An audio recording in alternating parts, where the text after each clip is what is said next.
I start off with a quote from Jack Welch. This is not specifically meant or related to driver-based forecasting, but it does illustrate the importance of an agile organization that can adapt to changes in the environment.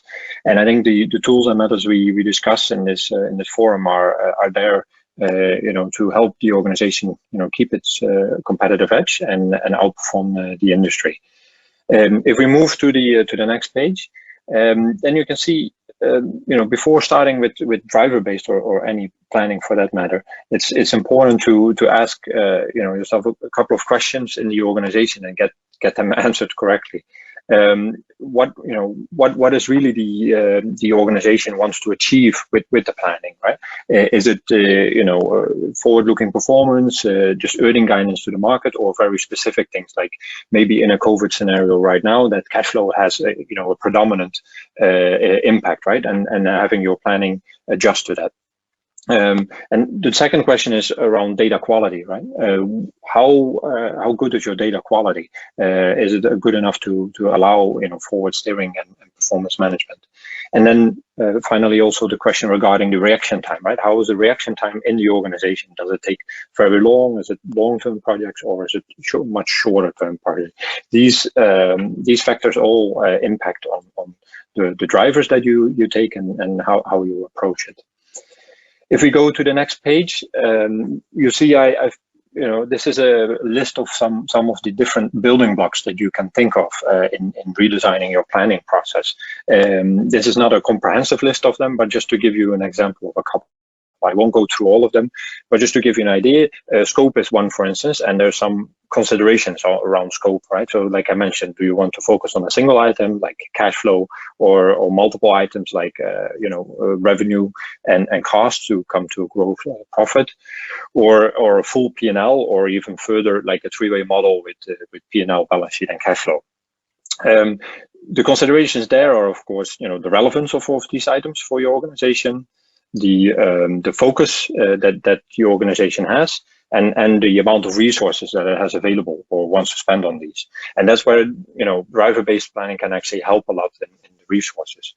The other thing I want to highlight is, for instance, hierarchy, where you have top-down, bottom-up, or a hybrid. And there it also is around your organization and how it's structured. The accountability. If you do a top-down, you will lose some of the accountability in your organization around the plan. If bottom-up, you need more resources. So again, you can use technology or driver-based planning to help in alleviating some of this. If we move to the next page. Then I would like to spend a bit of time to how to find kind of the right drivers. Now you have to, of course, understand the basic principles of your organization.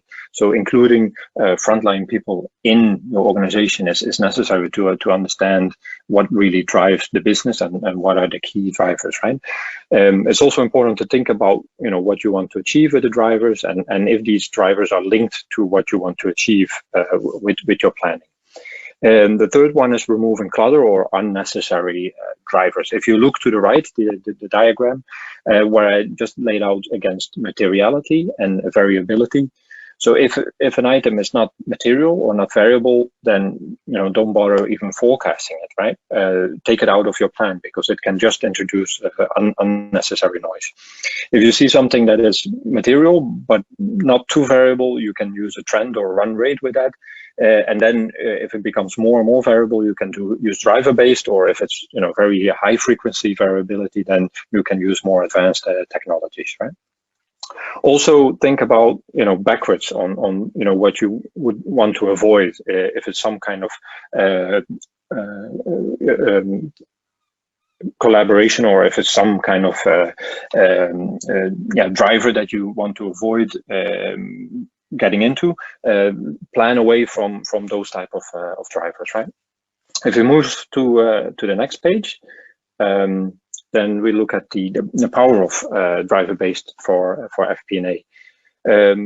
Drivers are relatively easy to understand for people in the organization, because they can relate to the actual action in the organization. So it increases ownership of the plan, of the data, and people prefer that actually, besides kind of a financial number. It enables some efficiency gain because you're using less resources, and you can be much more focused on those drivers that actually change and not the drivers that are a bit static. It can increase the agility to do even opportunities for ad hoc analysis or what if analysis, allowing the business to actually explore different scenarios. The increased awareness by talking about drivers and comparing drivers and looking at future development of drivers is a key discussion topic with the management, right? The next example is, or the next advantage is also it requires a relatively small IT footprint, so it is quite easy to get started with the driver-based. Two parts are also very important in the planning part is the acceptance of the plan and the quality of the plan, and both need to be at a high level to ensure you have a solid impact on your business with your planning. Okay, to the next page, please. So the future of driver-based planning, the future is very hard to predict, but there's a couple of trends that we can see. Flow-based driver-based models is one of the big advantages, which really is simulating basically the product flow through your company and from wing to wing, and connecting those different drivers throughout your company. And also then starting to use driver-based modeling or planning as an optimization for a specific business activity. The other trend that we can see is developing hybrid solutions with other analytical tools related to incorporating them into the drivers.